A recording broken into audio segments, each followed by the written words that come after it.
Assalamu alaikum students. I hope you all are fine. I'm your maths teacher and welcome to your online class. Let's open page number 16. कल मैंने आपको test paper 1 के 3 question जो थे homework task में दिए थे. आज हम क्वेश्चन नंबर 4 से स्टार्ट करेंगे. आई होप कि आपने फर्स्ट 3 क्वेश्चन कंप्लीट कर लिए होंगे. इसमें जस्ट आपका फर्स्ट क्वेश्चन तो था नोटबुक का था, दोनों बाकी जो थे वो आपने बुक पे ही करने थे. आज हम क्वेश्चन नंबर 4 करेंगे. इसमें हमारे पास फर्स्ट 3 सेट्स गिवन है, जिसमें हमें सेट बिल्डर नोटेशन में सेट्स गिवन है. अब इसके फर्स्ट पार्ट में आपने क्या करना है, list the element of A B and C.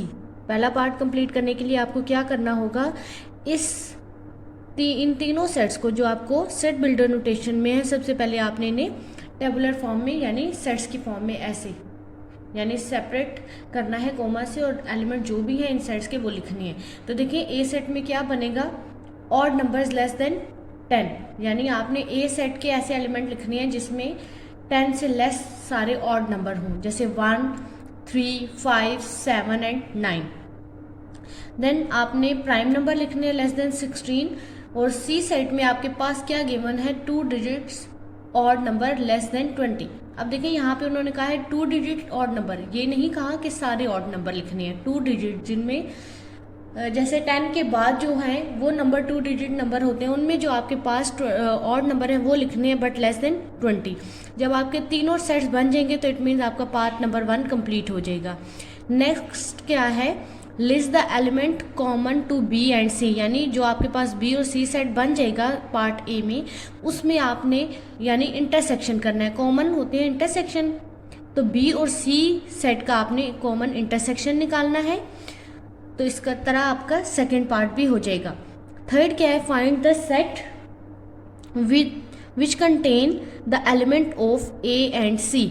आपने ऐसे सेट निकालना है जिसके अंदर सारे एलिमेंट ए और सी के हो, यानी जैसे बी में कॉमन एलिमेंट का है, इट मीन यहाँ पे इंटरसेक्शन नहीं लिखा था. कॉमन से आपको पता चल जाना चाहिए कि ये इंटरसेक्शन कर रहा है. और थर्ड में वो कह रहे हैं कि ऐसा सेट जिसमें ए और सी के तमाम एलिमेंट हो, तो इट मीन्स ये यूनियन की बात कर रहे हैं. तो आपने ए और सी सेट का यूनियन निकालना है. तो इस तरह आपका क्वेश्चन नंबर 4 जो है उसके तीनों पार्ट कंप्लीट हो जाएंगे. चलते हैं अपने नेक्स्ट क्वेश्चन की तरफ, that is question number 5. Express the following in tabular form. आपको याद होगा जब हमने 3 नोटेशन पढ़ी थी, जिसमें हमने फर्स्ट जो नोटेशन थी वो पढ़ी थी डिस्क्रिप्टिव नोटेशन, यानी हमें कोई भी सेट गिवन है तो हमने उसकी जस्ट एक लाइन में, इंग्लिश लाइन में हम उसको डिस्क्राइब कर दें, तो वो होती है डिस्क्रिप्टिव नोटेशन. सेकंड हमने यही पढ़ी थी टेबुलर नोटेशन, जिसमें हम सेट के यानी हमें जो भी सेट गिवन हो, चाहे वो सेट बिल्डर नोटेशन में हो या डिस्क्रिप्टिव नोटेशन में हो, हमने उसे टेबुलर में कैसे कन्वर्ट करना है. सबसे पहले तो हम सेट को कोई एक नाम देंगे, जैसे हम कोई भी इंग्लिश अल्फ़ाबेट यूज़ करेंगे, उसके बाद इक्वल का साइन डालने के बाद करली ब्रैकेट्स यूज़ करेंगे और सेट के एलिमेंट्स को आपस में सेपरेट करेंगे कोमा के थ्रू. अब यहाँ पे क्या लिखा हुआ है, set of natural number between 2 and 7, यानी आपने एक ऐसा सेट बनाना है जिसमें एलिमेंट हो 2 और 7 के दरमियान में आने वाले जितने नंबर हैं नेचुरल नंबर, वो आपने लिखने, और इस तरह आपका सेट एक जो है वो बनना चाहिए.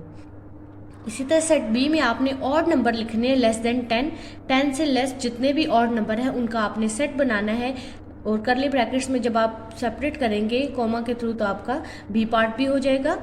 सी पार्ट में क्या है, x such that x is the colour of rainbow, यानी आपने ये क्वेश्चन पहले भी आप एक्सरसाइज में कर चुके हैं. रेनबो के जितने भी कलर हैं वो आपने उनका एक सेट बनाना है. तो इस तरह आपका टेबुलर नोटेशन की जो ये 3 पार्ट हैं वो कंप्लीट होंगे. क्वेश्चन नंबर 4 और क्वेश्चन नंबर 5 हुआ कंप्लीट. क्वेश्चन नंबर 6 क्या है, find the pair of equivalent set in the following cases. Equivalent set को हमने क्या डिस्कस किया था चैप्टर में, कि इक्विवेलेंट सेट वो होते हैं जिनमें 2 हों, 3 सेट हों, लेकिन उनमें जो एलिमेंट है उनका नंबर सेम हो. एलिमेंट बेशक सेम ना हो, नंबर ऑफ एलिमेंट, यानी एक सेट में जितने एलिमेंट है उतने ही दूसरे सेट में हो, बेशक वो आपस में मिलते ना हो.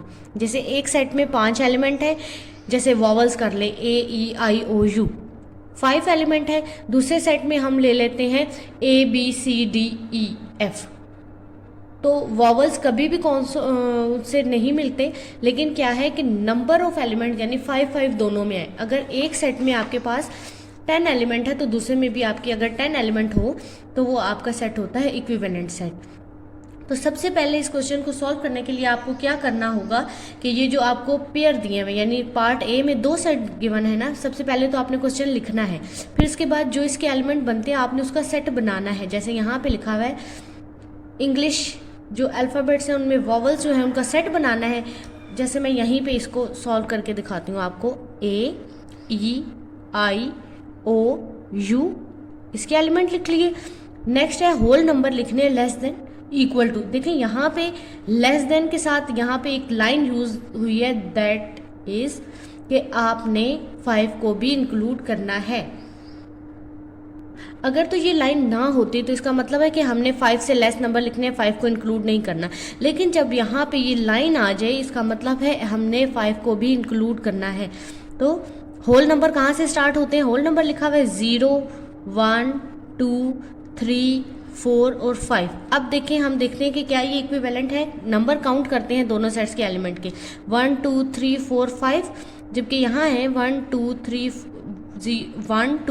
4, 5, 6 एलिमेंट है। तो क्या ये दोनों सेट इक्विवेलेंट है?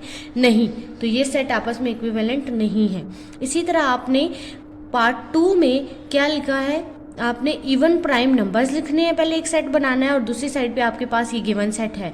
फिर आपने देखना है कि क्या ये इवन जो प्राइम नंबर है और ये क्या इन दोनों के element, number of element same है, क्या वो दोनों सेट्स के एलिमेंट की तादाद जो है वो सेम है। अगर तो सेम हुई तो इक्विवेलेंट होंगे, अगर सेम ना हुई तो इक्विवेलेंट नहीं होंगे। जैसे यहाँ अगर ये यहाँ होता सिर्फ ये साइन लेस देन 5 का, तो 5 इंक्लूड ना होता तो ये दोनों सेट क्या हो जाते, इक्वल होते, क्योंकि इसमें भी 5 एलिमेंट है, इसमें भी 5 है। लेकिन यहाँ पे इस लाइन की वजह से हमें 5 भी इंक्लूड करना है, तो 5 जब इंक्लूड होगा तो ये दोनों इक्विवेलेंट नहीं होंगे। इसी तरह क्वेश्चन नंबर 3 में देखें आपके पास क्या है, एक सेट में आपके पास गिवन है 1, 4, 9, जबकि आपने दूसरा सेट खुद बनाना है। आपको सेट बिल्डर नोटेशन से आपने इसको टेबुलर नोटेशन में पहले कन्वर्ट करना है। जैसे देखें यहाँ पे दोनों सेट बिल्डर नोटेशन में थे, मैंने इन्हें पहले टेबुलर में कन्वर्ट किया, फिर मैंने आपको कंपेयर करके बताया कि इनके नंबर ऑफ एलिमेंट सेम नहीं है। इसी तरह आपने इसके परफेक्ट स्क्वायर लेस देन 10 जो भी है आपने वो लिखनी है, पहले सेट बनाना है और फिर आपने नंबर ऑफ एलिमेंट दोनों के काउंट करनी है। अगर नंबर ऑफ एलिमेंट सेम हुए तो आपका सेट इक्विवेलेंट होगा, अगर नहीं तो ये नॉट इक्विवेलेंट होगा। तो स्टूडेंट आज आपने अपनी नोटबुक पे क्वेश्चन नंबर 4, 5 एंड 6 जो है टेस्ट पेपर का अपनी नोटबुक पे कंप्लीट करना है। आई होप कि आपको इसकी एक्सप्लेनेशन समझ आ गई। ये आपका टेस्ट पेपर है, इसका सोल्यूशन इसलिए मैंने आपके सामने नहीं किया क्योंकि हम ऑलरेडी पूरा चैप्टर की हर एक चीज़ डिस्कस कर चुके हैं। ये आपका टेस्ट पेपर है, आपको खुद अपना चैप्टर रिवाइज करने के बाद ये क्वेश्चन सॉल्व करने हैं। तो आपने क्वेश्चन नंबर 4, 5, 6 अपनी नोटबुक पे कंप्लीट करना है। थैंक यू स्टूडेंट, अल्लाह हाफिज़।